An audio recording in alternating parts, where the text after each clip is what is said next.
545 ईसा पूर्व में राजा बिंबिसार ने बृहद्रथों को परास्त कर मगध को साम्राज्यवादी स्वरूप प्रदान किया था। बिंबिसार के पिता राजा भट्टिय हर्यक वंश के थे, जिसके शाब्दिक अर्थ हरि यानी सर्प और अंक यानी चिन्ह के आधार पर बिंबिसार को नागवंश से संबंधित बताया गया है।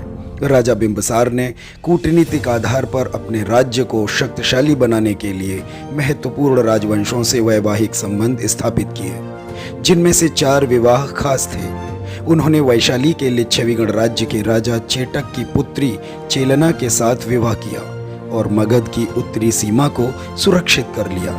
उन्होंने दूसरा विवाह इक्ष्वाकु वंशीय कौशल नरेश महाकौशल की पुत्री और प्रसेनजीत की बहन कौशला देवी से किया और दहेज में उन्हें 1 लाख के राजस्व वाला काशी प्रदेश दहेज में मिला। वहीं तीसरा विवाह उन्होंने मद्र अर्थात पंजाब की राजकुमारी खेमा से किया था, तो चौथा विवाह उन्होंने विदेह की राजकुमारी वासवी के साथ किया। इसका उद्देश्य अपने शत्रु राज्य अंग को अलग थलग करना था। अवंती नरेश चंद प्रद्योत का पीलिया अर्थात पांडु रोग ठीक करने के लिए उन्होंने अपने राज्य वैद्य जीवक को भेजा था। बिंबिसार ने अंग देश को सैनिक शक्ति के बल पर जीता और राजकुमार कुणिक को वहां का राज्यपाल नियुक्त किया था। जैन ग्रंथों में राजा बिंबिसार को श्रेणिक के नाम से भी जाना जाता है। उन्होंने राजगृह नामक नवीन नगर की स्थापना भी की थी। अन्य नागवंशी शासकों की भांति बिंबिसार भी बौद्ध अनुयायी थे। वे 28 बौद्धों में अगाध विश्वास रखते थे।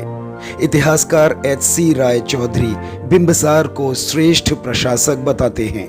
वहीं अच्छे परामर्श के लिए वह पुरस्कार देता था तो बुरे परामर्श के लिए दंड भी देता था। बिंबिसार का अंत दुखद रहा। जैन ग्रंथानुसार उन्होंने आत्महत्या की थी। वहीं बौद्ध साहित्य में अजातशत्रु द्वारा उनकी हत्या किए जाने का उल्लेख है। बिंबिसार ने करीब 52 वर्षों तक शासन किया था। अपने पिता की हत्या करने के बाद राजकुमार कुणिक 492 ईसा पूर्व में अजातशत्रु की पदवी धारण कर राजगृह की गद्दी पर बैठे। इन्हें पितृहंता भी कहा जाता है। बिंबिसार की अपेक्षा अजातशत्रु अधिक साम्राज्यवादी थे। खूबसूरत जल महलों के साथ साथ उन्होंने अपनी राजधानी की किलेबंदी भी की। उधर राजा बिंबिसार की मृत्यु के बाद काशी नरेश प्रसेनजीत ने राजा को दहेज में दी गई काशी वापस छीन ली, जिससे क्रुद्ध होकर अजातशत्रु ने अपने मामा और कोसल नरेश प्रसेनजीत पर हमला बोल दिया, जिसमें प्रसेनजीत की हार हुई।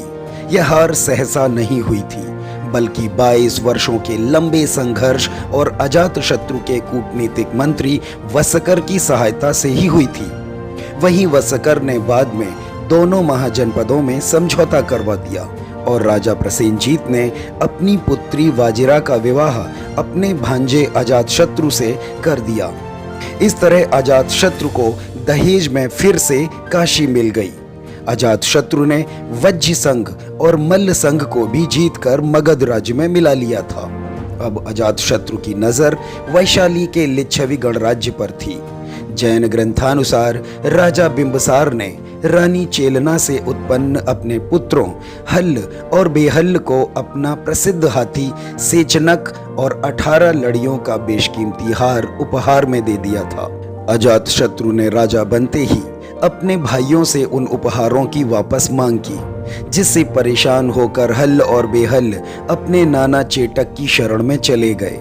लेकिन साम्राज्यवादी अजातशत्रु ने उनका पीछा किया और वैशाली को भी जीतकर अपने साम्राज्य में मिला लिया। अजातशत्रु प्रारंभ में बौद्ध धम्म और महात्मा बुद्ध का विरोधी था, क्योंकि उसका मानना था कि बुद्ध जब भी उसके पिता से मिलते हैं तो उनके कान मेरे खिलाफ भरते हैं। लेकिन बाद में अजातशत्रु कट्टर बौद्ध अनुयायी हो गए थे। उनके शासनकाल के 8वें वर्ष में बुद्ध को महापरिनिर्वाण प्राप्त हुआ था और महापरिनिर्वाण सूत्र के अनुसार उन्होंने बुद्ध के अस्थि अवशेषों पर राजगृह में एक विशाल स्तूप का निर्माण करवाया था। साथ ही 483 ईसा पूर्व में राजगृह की सप्तपर्णी गुफा में महाकश्यप की अध्यक्षता में प्रथम बौद्ध संगीत आयोजित करवाई। इस संगीत में बुद्ध के दो शिष्यों आनंद और उपालि ने भी भाग लिया था।